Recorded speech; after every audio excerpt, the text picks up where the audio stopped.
بسم اللہ الرحمن الرحیم۔ السلام علیکم۔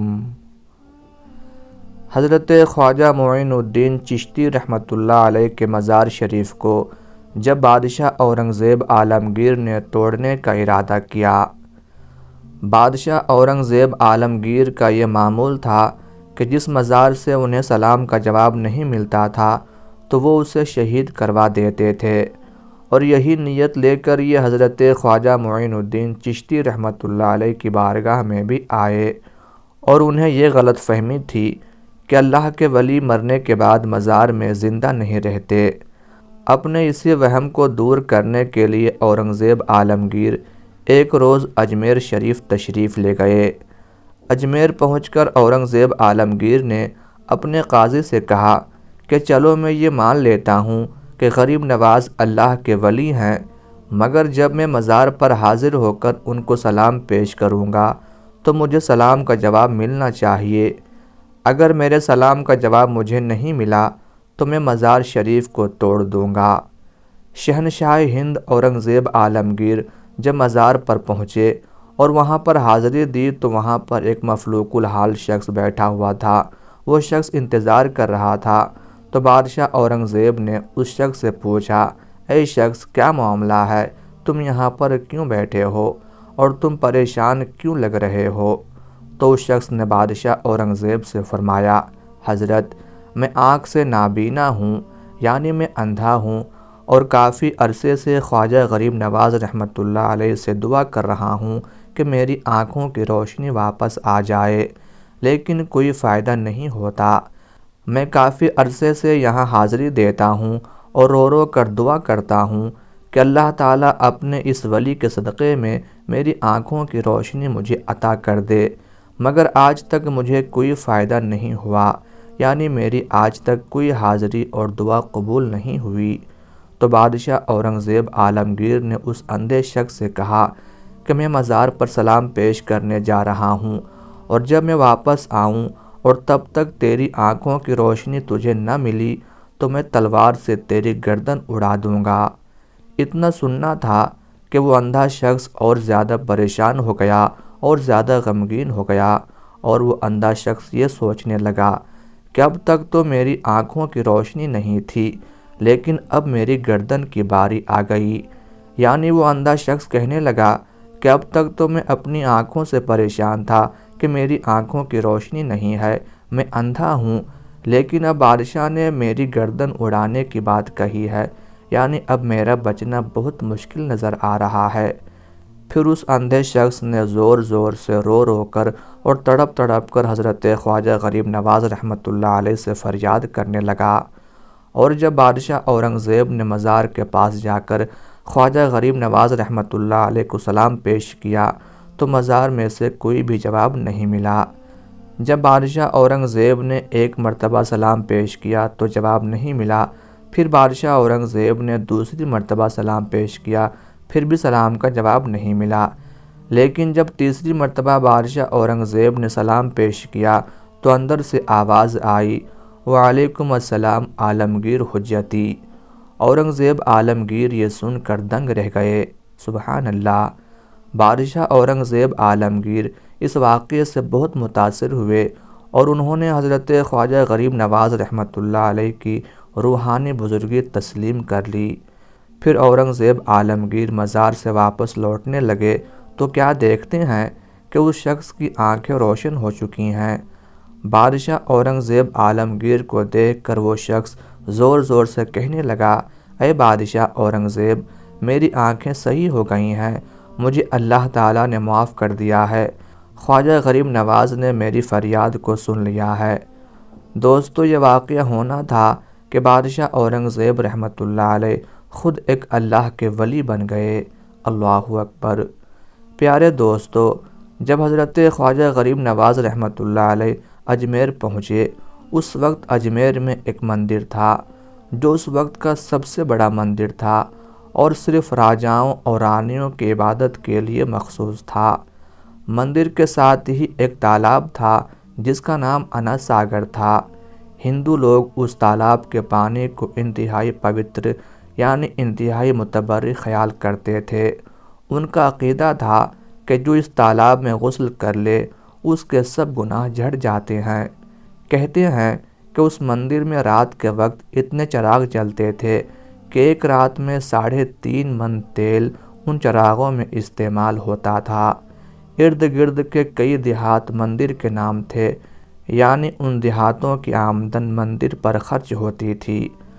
مندر میں ہزاروں ملازمین تھے جن کا کام آنے والوں کی رہنمائی کرنا تھا کہ کون سا خدا بیٹی عطا کرنے والا ہے، کون سا دیوتا صحت اور تندرستی کا مالک ہے، اور کس مورتی کی پوجا سے دولت مہربان ہوتی ہے۔ حضرت خواجہ غریب نواز رحمۃ اللہ علیہ اس مندر میں تشریف لے گئے اور انا ساگر سے کچھ فاصلے پر چٹائی بچھا کر اپنے مریدوں کے ہمراہ بیٹھ گئے۔ عصر کا وقت تقریباً ہونا ہی چاہتا تھا، لہٰذا آپ رحمۃ اللہ علیہ نے حضرت قطب الدین بختیار کاکی رحمۃ اللہ علیہ سے اذان دینے کا کہا۔ کفر و شرک کے گڑھ اجمیر میں اللہ تعالیٰ کی وحدانیت اور حضرت محمد صلی اللہ علیہ وآلہ وسلم کی رسالت کا یہ پہلا اعلان تھا۔ وہ لوگ اسلام سے مکمل طور پر لا علم تھے، چنانچہ اذان کی آواز سن کر وہ حیران ہوئے اور اپنے گھروں سے نکل آئے۔ سب مسافروں نے انا ساگر کے پانی سے وضو کیا اور نماز پڑھنا شروع کیا۔ سب ہندو حیران رہ گئے کہ سب بھگوان تو اندر ہیں، تو یہ لوگ صحن میں کس بھگوان کو سجدہ کر رہے ہیں۔ جب شام ہوئی تو راجا کے اونٹ جو دن میں چرنے کے لیے گئے ہوئے تھے اپنے چرواہوں کے ساتھ واپس آنے لگے۔ اتفاق سے جہاں حضرت خواجہ غریب نواز رحمۃ اللہ علیہ اپنے ساتھیوں کے ساتھ بیٹھے تھے وہ جگہ راجا کے اونٹوں کے بیٹھنے کی جگہ تھی۔ چرواہوں نے آپ رحمۃ اللہ علیہ سے کہا، اٹھو بابا، اونٹوں کے بیٹھنے کی جگہ خالی کرو۔ آپ رحمۃ اللہ علیہ نے فرمایا، اتنا میدان پڑا ہے، اونٹ تو کہیں بھی بیٹھ جائیں گے، کیوں مسافروں کو تنگ کرتے ہو؟ وہ نہ مانے اور مسلسل اصرار کرتے رہے کہ اونٹ اسی جگہ بیٹھیں گے۔ آخر کار انہوں نے بہت بدتمیزی سے کہا، یہ راجا کے اونٹوں کے بیٹھنے کی جگہ ہے اور ادھر راجا کے اونٹ ہی بیٹھیں گے، تم لوگ کہیں اور ڈیرا لگاؤ۔ آخر آپ رحمۃ اللہ علیہ نے اٹھتے ہوئے حضرت قطب الدین بختیار کاکی رحمۃ اللہ علیہ سے فرمایا، اٹھو قطب الدین، یہ کہہ رہے ہیں کہ یہ اونٹوں کے بیٹھنے کی جگہ ہے تو چلو اونٹ ہی بیٹھے رہیں۔ یہ کہہ کر آپ رحمۃ اللہ علیہ اپنے ساتھیوں سمیت وہاں سے اٹھ گئے۔ اگلی صبح جب اونٹوں کو چرانے کے لیے لے جانے کا وقت آیا اور چرواہوں نے اونٹوں کو اٹھانا چاہا تو انہیں پتہ چلا کہ اونٹ اٹھنے کے قابل نہیں ہیں۔ انہوں نے اونٹوں کو مار مار کر زبردستی انہیں اٹھانا چاہا، لیکن وہ بیٹھے ہی رہے۔ چرواہے پریشان ہو گئے کہ جو اونٹ ان کے ایک اشارے پر اٹھتے بیٹھتے تھے آج کیوں نہیں اٹھ رہے۔ آخر انہیں یاد آیا کہ کل اس مسافر فقیر نے کہا تھا کہ چلو اونٹ ہی بیٹھے رہیں۔ لوگ اکٹھے ہونا شروع ہو گئے، کوئی کہہ رہا تھا فقیر کوئی کامل جادوگر ہے، اور کسی نے خیال ظاہر کیا کہ وہ کوئی بھگوان کا اوتار ہے۔ یہ بات راجہ پرتھوی تک پہنچ گئی کہ ایک مسافر فقیر نے راجہ کے اونٹوں پر جادو کر دیا ہے۔ راجہ نے حضرت معین الدین چشتی رحمۃ اللہ علیہ کو پیغام بھیجا کہ تم کیسے فقیر ہو جو بے زبانوں کو باندھ رکھا ہے، یہ بیچارے بھوک اور پیاس سے مر جائیں گے، اس لیے مہربانی کر کے اپنا جادو واپس لے لو۔ آپ رحمۃ اللہ علیہ نے فرمایا، ہم مسلمان ہیں اور مسلمان بد دعا نہیں کرتے نہ ہی جادو۔ جاؤ کہو کہ جس کے حکم سے بیٹھے تھے اسی کے حکم سے اٹھ کھڑے ہوں۔ اب جو جا کر اٹھایا تو اونٹ پہلی بار میں ہی اٹھ بیٹھے۔ ہندوؤں کی دلچسپی ان مسافروں میں اور زیادہ بڑھنے لگی۔ پانچوں وقت اذان ہوتی اور نماز ادا کی جاتی۔ آخر راجہ تک یہ بات پہنچ گئی کہ کچھ فقیر آئے ہیں جو مسلمان ہیں، پانچوں وقت اذان دیتے ہیں اور ہمارے پوتر تالاب میں ہاتھ منہ دھو کر بھرشٹ کرتے ہیں اور ہمارے دھرم کے خلاف باتیں بھی کرتے ہیں، کہتے ہیں یہ مورتیاں پوجنے کے قابل نہیں، یہ تو محض پتھر ہیں، اس لیے انہیں یہاں سے اٹھایا جائے۔ راجہ نے فقیروں کو پیغام بھجوایا کہ تم لوگ مانس گوشت کھاتے ہو، ہمارے دھرم کے خلاف بولتے ہو، اور تو اور ہمارے پاک تالاب کو اپنے ہاتھ ڈال کر ناپاک کرتے ہو، جو ہم برداشت نہیں کر سکتے، اس لیے تم لوگ یہاں سے چلے جاؤ۔ آپ رحمۃ اللہ علیہ نے فرمایا کہ اور بھی تو اتنی دنیا آتی ہے، ہمارے پانی لے لینے سے کون سا کوئی کمی آ جائے گی؟ لیکن وہ کہنے لگے کہ وہ سب ہمارے اپنے دھرم کے لوگ ہیں اور تم دوسرے دھرم کے ہو، آئندہ تم لوگوں نے تالاب کو ناپاک کیا تو ہم سختی سے پیش آئیں گے۔ آپ رحمۃ اللہ علیہ نے حضرت قطب الدین بختیار کاکی رحمۃ اللہ علیہ سے فرمایا، قطب الدین، شاید یہ لوگ آئندہ ہمارے پانی لینے پر کوئی فساد برپا کرے، جاؤ ایک مشکیزہ پانی لے آؤ تاکہ ضرورت کے وقت کچھ پانی تو موجود ہو۔ لہٰذا حضرت قطب الدین رحمۃ اللہ علیہ نے ان سے فرمایا، چلو ہم مشکیزہ بھر لیتے ہیں۔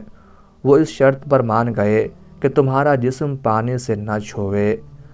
حضرت قطب الدین رحمۃ اللہ علیہ تالاب کی سیڑھیوں پر جا بیٹھے اور مشکیزہ پانی میں ڈبو دیا۔ جب وہ بھر گیا تو حضرت قطب الدین رحمۃ اللہ علیہ نے وہ مشکیزہ اوپر کھینچا، لیکن جوں ہی مشکیزہ پانی سے باہر آیا، انا ساگر کا سارا پانی خشک ہو گیا، گویا سارا انا ساگر مشکیزے میں بند ہو گیا۔ انا ساگر کا خشک ہونا تھا کہ پورے اجمیر میں کوہرام مچ گیا۔ وہ رو رہے تھے کہ ہم جو گناہوں کی گٹھریاں لاتے ہیں اور انا ساگر میں غسل کر کے ان سے چھٹکارا پا لیتے ہیں، اب ہم گناہوں کا بوجھ لیے کدھر جائیں گے؟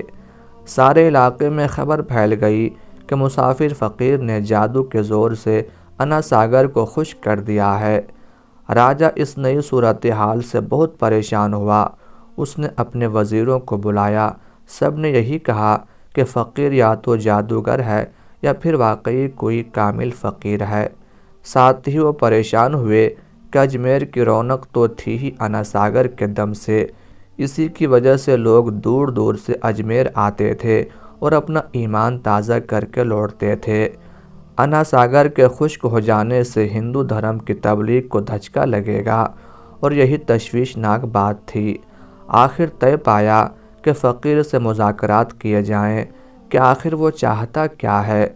اگر اس کے مطالبات معقول ہوں تو تسلیم کر لیے جائیں، یا پھر سب مرد عورتیں اور بچے جا کر فقیر کی منت سماجت کریں کہ لوگوں کو پریشانی سے نجات دلاؤ اور ہم پر کرم کرو، ہم پاپ کا بوجھ اٹھائے کدھر جائیں اور کیسے سکون پائیں۔ یہ تجویز زیادہ آسان تھی، لہٰذا تمام لوگ بابا صاحب رحمۃ اللہ علیہ کے پاس آئے اور بولے، بابا تم بھی وضو کر لیا کرنا، لیکن بھگوان کے واسطے ہمارا انا ساگر ہمیں لوٹا دو۔ آپ رحمۃ اللہ علیہ نے حضرت قطب الدین رحمۃ اللہ علیہ سے فرمایا، جاؤ قطب الدین، مشکیزہ واپس تالاب میں الٹا دو۔ جوں ہی مشکیزہ تالاب میں الٹایا گیا، انا ساگر کناروں تک اچھل آیا۔ اس پانی نے کئی دلوں کو دھو ڈالا۔ ہندو قوم کی اپنی تاریخی کتابوں میں بھی ہندو مورخ اس بات کو تسلیم کرتے ہیں کہ اس شام 32,000 ہندو کلمہ پڑھ کر مسلمان ہو گئے۔ سبحان اللہ۔